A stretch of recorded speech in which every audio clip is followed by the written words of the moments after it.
My name is Violante, and I'm kind of an Army brat, so I'm not really from anywhere, but I've spent the last several years in Southwest Michigan, so that's like home. My husband and I just bought our first house in a city of like 2,000 people, so I'm pretty excited about that.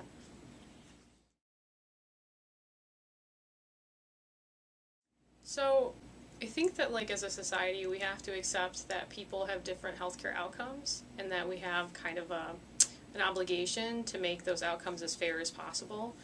Um, I'm in school for occupational therapy, and there's this concept called occupational justice, which is that like people basically kind of all want to be able to do the same things. They want to be able to like feed themselves. They want to be able to take care of their children. They want to be able to go to work, go to school, and like people deserve to have the opportunities and the resources to make it equally possible for them to do that. So that's kind of I think my lens when looking at stuff like this.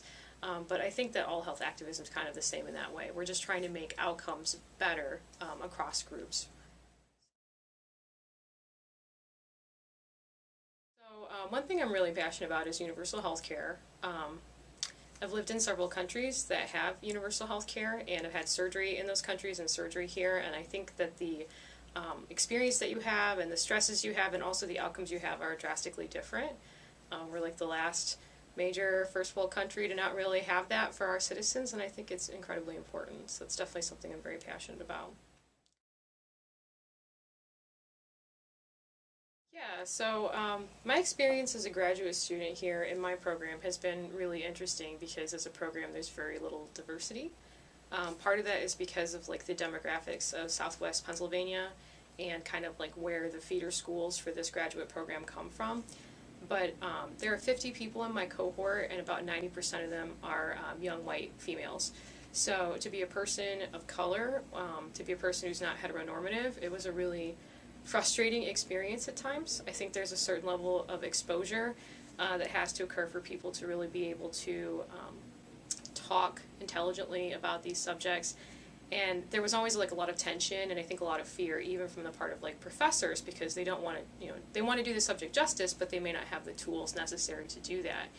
And so I was really, really frustrated my first year, and I went and I talked to everyone. I talked to all of my professors, I talked to my advisor, I talked to people in the department, and they all kind of said, like, you seem very passionate about this, maybe you should try to make some of these resources for people. But I didn't have any clinical experience, so I tried, and it was really difficult because I didn't really know what clinicians needed to do.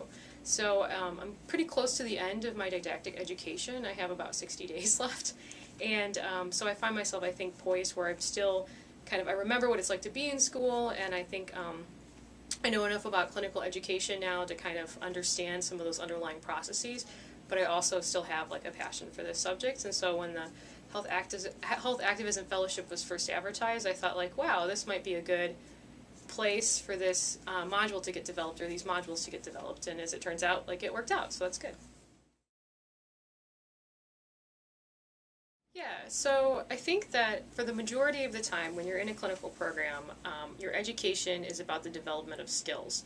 So there's like a framework that's pretty commonly accepted to learn and practice those skills. So if you're doing something like joint mobilization as a technique that a lot of therapists use, you like receive some information about it and then you practice it and then you're like assessed on that practice, and that's used as a framework to build like other kinds of mobilization in so that you kind of get this more holistic understanding, you can apply it, and then you have that basis for it so that when you're out in the clinic and you see different kinds, you can kind of work with that.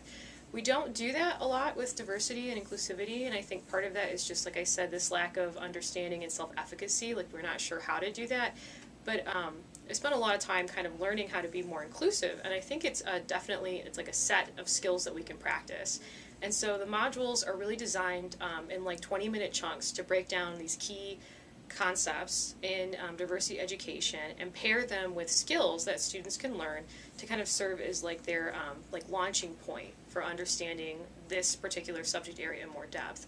So like a great example of that is like when you first walk into a room and you introduce yourself to your patient, kind of like practicing how to do that in a more inclusive way. And so that way, just from that first conversation, students kind of understand like, what does this look like and how do I apply this? And then they can apply that to other conversations because they have those like touchstones. I think that's kind of what I'm trying to do here.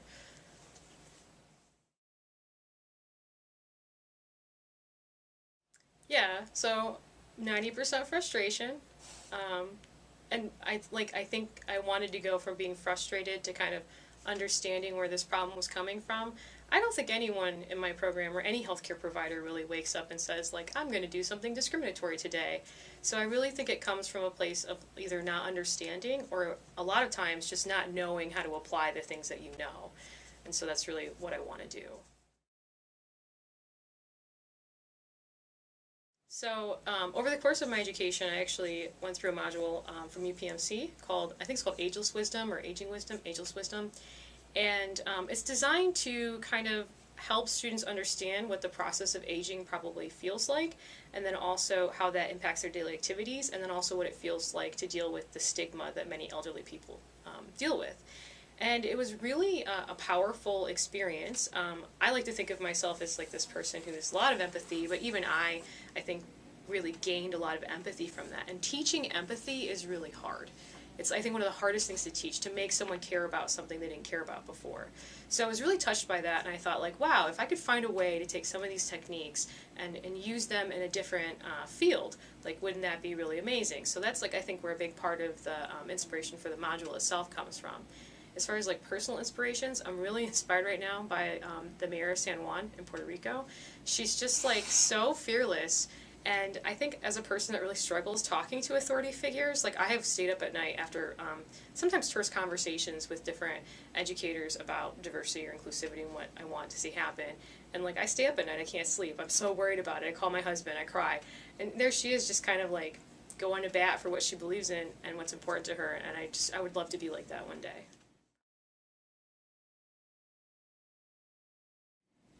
So I think my husband really helps a lot. He's in Michigan still, so I'm here in school, and this has been a really difficult experience. And I think that having someone that I could call who wasn't in this environment, this educational environment, that wasn't like with the same 50-person cohort every day, and tell, like, oh, this thing happened, like someone stereotyped me today and this is how that felt, and just have someone like really understand and kind of give me an outlet for that was incredibly helpful. I think that the faculty here have actually been really, really supportive. It's clear that they really care about the issue, and they're like looking for tools. So actually, some of them are talking right now about possibly incorporating some of this when it's done in like a pilot trial for one of the incoming classes. And that's, I mean, that's really great to think that you can make a difference that way. So if you know me from the program that I'm in, you probably think I'm a very serious person. I think I don't always have the best social skills, and being in an environment of 50 people that are constantly competing with one another is incredibly stressful for me, and so I just kind of lock down and I'm very serious.